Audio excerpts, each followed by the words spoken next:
Hello అందరికీ welcome to ఏఎస్ఆర్ఎఫ్ఎం. నేను మీ Prakash. So recent గా ఆంధ్రప్రదేశ్ ముఖ్యమంత్రి చంద్రబాబు నాయుడు గారు ఎక్కువ మంది పిల్లలు కలండి అని ఒక చెప్పుకొచ్చారు. సో దీని పట్ల ఆంధ్రప్రదేశ్ ప్రజలు ఏమంటున్నారు వాళ్ళ మాటల్లోనే ఈ వీడియోలో అడిగి తెలుసుకుందాం. మీరు కనుక మన ఛానల్ ని మొదటిసారి విచ్చేస్తే ఖచ్చితంగా ఈ వీడియోకి లైక్ చేసి ఈ వీడియోని షేర్ చేసి మన ఛానల్ ని సబ్స్క్రైబ్ చేసుకోండి.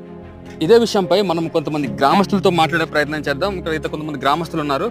సో వాళ్ళని అడిగి తెలుసుకుందాం. అంటే ఈ విధానాన్ని జనాలు ఏ విధంగా తీసుకుంటున్నారు ఒకసారి మాట్లాడే ప్రయత్నం చేద్దాం. Hello bro.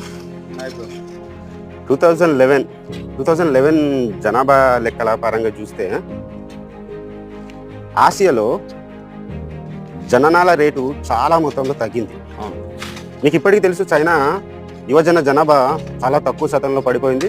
జనాభా క్రైసిస్లో ఉంది China. At the same time Russia కూడా అట్లానే ఉంది. ఇంకా జపాన్ పరిస్థితి అయితే మీరు చెప్పనవసరం లేదు. అక్కడ ఈ యువజన